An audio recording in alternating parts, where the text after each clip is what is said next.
विदित गुजराती ने Tata steel master tournament में बेहद ही शानदार जीत के साथ दोस्तों शुरुआत की है। उन्होंने यूनाइटेड स्टेट्स के सैम शैकलैंड को पराजित करते हुए पहले ही दिन जीत से खाता खोला, साथ ही साथ विश्व रैंकिंग में टॉप 20 के अंदर जो है पहुंच गए हैं। मैं Nikhilesh Jain, Hindi ChessBase India channel पर आप सभी का हार्दिक अभिनंदन करता हूं। दोस्तों, साल का सबसे बड़ा और सबसे पहला टूर्नामेंट, जिसको सुपर ग्रैंड मास्टर टूर्नामेंट हम कहेंगे, उसकी शुरुआत हो चुकी है। Tata steel master tournament challenger वर्ग और मास्टर वर्ग में ये टूर्नामेंट खेला जा रहा है और अलग ही इस टूर्नामेंट का दृश्य होता है, नज़ारा होता है। इसको देखने का हर किसी का मन करता है।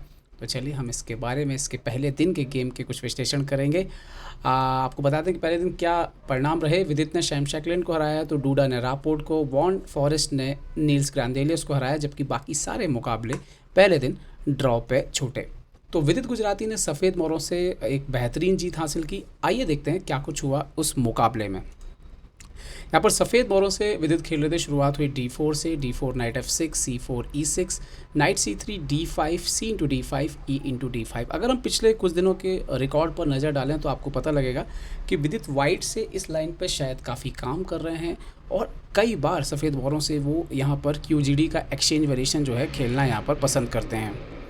सो नाउ यहाँ पर बात आगे बढ़ती है। Bishop G5, C6, E3, bishop E7, bishop D3, castle and now विदित यहाँ पर खेलते हैं H3। अगर आप डाटाबेस में जा कर के सर्च करेंगे तो आपको पता लगेगा कि H3 जो है वो फोर्थ सबसे खेले जाने वाली लाइन है। सबसे ज़्यादा queen C2, night G2, night F3, ये सब लाइनें खेली जाती हैं। तो H3। अब यहाँ पर जो जवाब दिया शैकलैंड ने, यहाँ पर नॉर्मली नाइट BD7 सबसे ज़्यादा खेला गया है। पर जैसे ही यहाँ पर शैकलैंड जो है नाइट E8 खेलते हैं, दोस्तों मैं आपको बता दूं कि डाटाबेस में सिर्फ 3 गेम हैं इससे पहले, और उसमें से एक भी गेम जो है वो मास्टर लेवल का भी नहीं, मतलब कि 2100 रेटिंग का भी किसी खिलाड़ी ने कभी यहाँ पर ये लाइन नहीं खेली है। ओके, यहाँ पर विदित ने खेला बिशप F4, बिशप एक्सचेंज करने से मना कर दिया और अपोनेंट बोलता है नहीं मैं तो एक्सचेंज करूँगा, उन्होंने BD6 रख दिया यहाँ पर। ओके, अब विदित खेलते हैं क्वीन F3। अब ये जो मूव था ये बड़ा कमाल का मूव था क्वीन F3, क्योंकि यूजुअली यहाँ पर आप नाइट को निकालते हो। ओके, क्वीन F6 कुछ जैसे ही सैम शैकलैंड क्वीन F6 खेलते हैं, बोर्ड पर ये बिल्कुल नई पोजीशन हो जाती है, मतलब इससे पहले ये पोजीशन खेली नहीं गई है। विदित खेलते हैं night G2, bishop F4, night into F4, night D6 और यहाँ पर अब विदित डिसाइड करते हैं H4। अब ये देखने वाली बात होगी कि जब कोई विदित का शायद इंटरव्यू करेगा तब शायद ये डिटेल में पता लगे कि क्या ये विदित की तैयारी थी या विदित ने इस पोजीशन को ऑन द बोर्ड यहाँ पर जो है खेलना जो है वो शुरुआत करी इसकी। ओके, रुक E8 खेला यहाँ पर ब्लैक ने।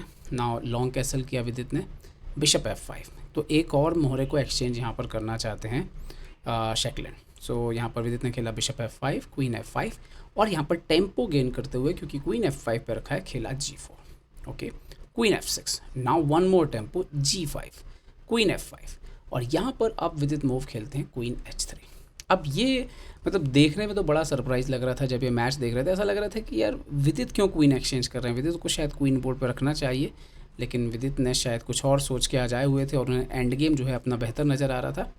क्वीन इंटू H3, रुक into H3, night D7। Okay, अब यहाँ पे विदित कंटिन्यू करते हैं B3। इंपॉर्टेंट मूव है ताकि ये जो नाइट है इसको C4 पे आने से रोका जा सके। अब उन्होंने खेला night E4, night into E4, रुक इंटू E4, नाइट यहाँ पर सॉरी किंग D2, रुक E8। अब इस गेम में एक्चुअली में अगर आप कंपैरिजन करोगे और ढूंढने की कोशिश करोगे तो एक्चुअली में वाइट के पास थोड़ा सा बेहतर है। तो वो क्या बेहतर है? नंबर 1 तो वाइट के पास थोड़ा सा स्पेस है बोर्ड पर, ठीक है। नंबर 2 बात कि वाइट का ये जो घोड़ा है ब्लैक के इस घोड़े से बेहतर है, क्योंकि आप देखिए ज़रा ध्यान से, ब्लैक के इस घोड़े के पास प्ले नहीं है कहीं से भी। इवन अगर वो घूम के भी आना चाहे तो H5 से G6 भी बंद किया जा सकता है, ठीक है। अगर वो B6 से भी आना चाहे तो देखिए आगे स्कोप नहीं दिख रहा है। तो दरअसल इस पूरे मैच में अगर आप जितना आगे जाएंगे इस गेम में, आपको दिखेगा कि पूरे समय शैकलैंड का जो घोड़ा था वो अच्छे से स्क्वायर नहीं ढूंढ पा रहा था और विदित के लिए यही बात एक प्लस पॉइंट साबित हो रही थी पूरे गेम में। ओके, नाइट E2 और विदित के पास काफ़ी अच्छे चांसेस थे पीसेस को मैनूवरिंग करने के। उन्होंने खेला रुक E6, नाउ नाइट G3। सो G6 खेलना पड़ा ताकि नाइट को ऊपर आने से रोका जा सके और यहीं पे विदित को मिलता है H5। ओके, C5, अब एक्चुअली में बोर्ड पर शैकलैंड को अगर जवाब देना है तो C5 के अलावा कोई चारा भी नहीं है, आप कहाँ से काउंटर अटैक करेंगे। हालांकि जब आप C5 खेलते हैं तो आपका D5 जो है थोड़ा वीक हो जाता है।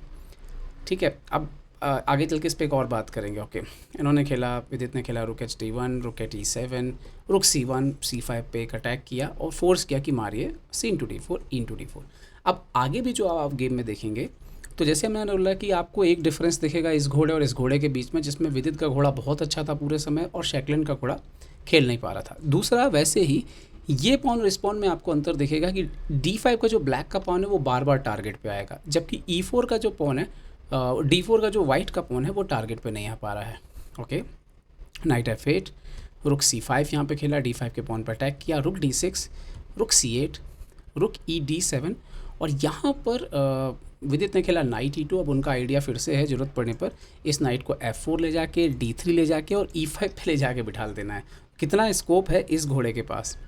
ओके, यहाँ पर ब्लैक ने खेला रुक D8, जो कि उनकी एक गलत चाल साबित हुई क्योंकि इससे इनका डिफेंस और कमज़ोर हो गया। यहाँ पे शायद F6 सबसे अच्छी चाल थी। G into F6 जैसा अगर कुछ खेलते तो आप देख सकते हो रुक F6 के बाद फाइन है ब्लैक। और अगर मान लीजिए कि वाइट कुछ यहाँ पर F4 जैसा खेले तो किंग G7, H6 के बाद किंग F7 पे फाइन है। तो ये पोजीशन शायद यहाँ पे बेहतर हो सकती, मतलब ब्लैक के लिए थोड़ी ठीक हो सकती थी।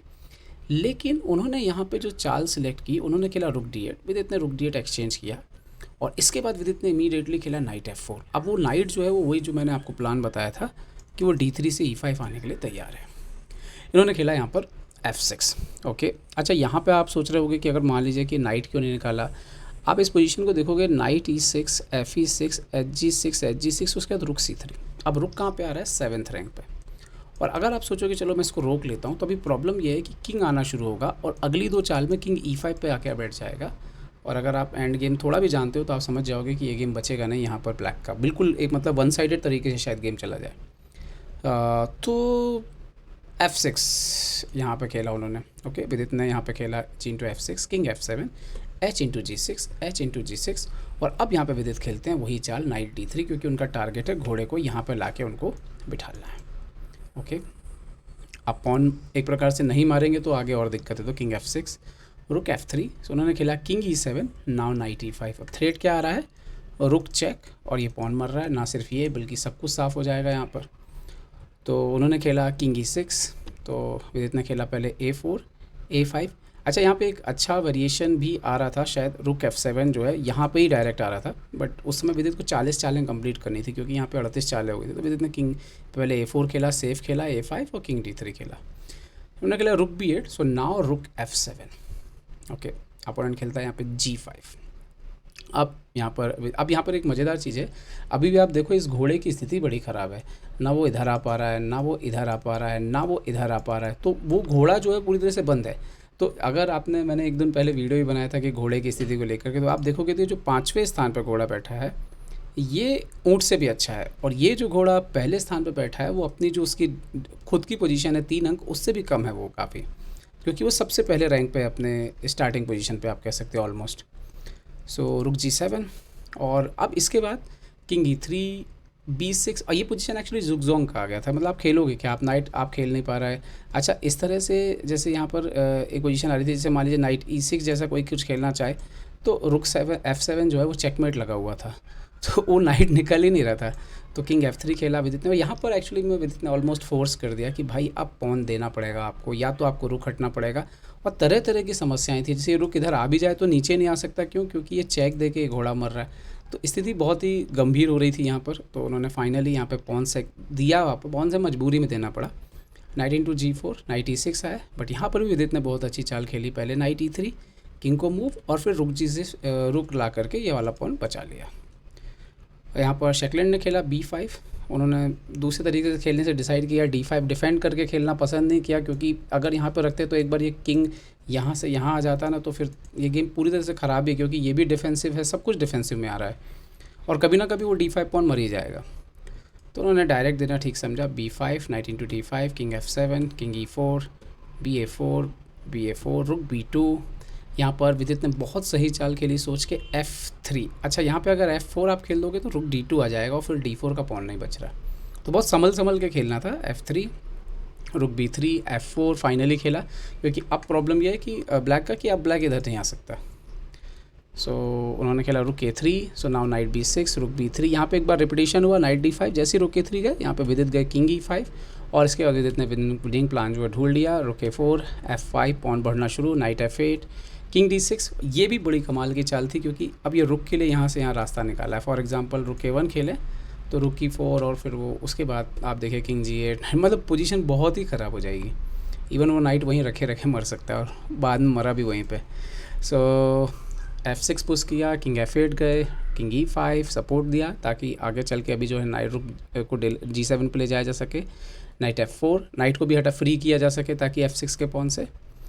रुक E1, सो किंग F5, किंग E8 भागे, सो नाउ रुक चेक। अब यहाँ पे आप देखिए मजबूरी है नाइट F8 डालना, क्योंकि आपने कुछ और खेला तो चेक आके नाइट मर जाएगा। बढ़िया, मतलब एक प्रकार से पोजीशन पकड़ने के बाद विदित ने कोई मौका नहीं दिया। और फिर इसके बाद तो थोड़ी देर बाद पोजीशन देखिए आपकी रिज़ाइन करने वाली हो गई थी, क्योंकि वो घोड़ा बच ही नहीं रहा था कहीं से भी। उन्होंने ट्राई किया, बट इसके बाद ये पोजीशन पे आकर के जो है उन्होंने रिज़ाइन, किंग D7 मेरे ख्याल से यहाँ पे रिज़ाइन कर दिया। क्योंकि अगर आप कंटिन्यू करेंगे भी तो फॉर एग्जांपल, या नहीं यहाँ तक गेम गया, सॉरी, यहाँ पे जाकर उन्होंने रिज़ाइन किया, इस पोजीशन पे रिज़ाइन किया। हाँ, यहाँ पे मैं बोल रहा था कि अगर मान लीजिए कि यहाँ पे किंग D7 की जगह चेक देते तो क्या होता है कि इस तरह से किंग नीचे आ जाता और अल्टीमेटली यहाँ पे रिज़ाइन करना पड़ता। तो इसीलिए ये गेम जो है एक बेहतरीन जीत विदित की, खासतौर पे एक ऐसे एंड गेम में जो थोड़ा बेटर था, और उसके बाद लगातार बेटर किया। एंड गेम किस तरह की जीत आपको काफ़ी कॉन्फिडेंस देती है, वो भी जब आप 2700 के खिलाड़ी को हराते हैं। तो विदित को ये जीत मुबारक हो, भारत को भी ये जीत मुबारक हो, क्योंकि एक शुरुआत बेहतरीन हुई है भारत के लिए आज टाटा स्टील मास्टर टूर्नामेंट में। उम्मीद करते हैं इस तरह के मुकाबले आपको आगे भी हम दिखाते रहेंगे। सो उम्मीद है ये वीडियो आपको पसंद आएगा। पसंद आया तो लाइक, शेयर और सब्सक्राइब करना ना भूलें। देखते रहिए ChessBase India. ChessBase India के लिए मैं निखिलेश जैन। जय हिंद।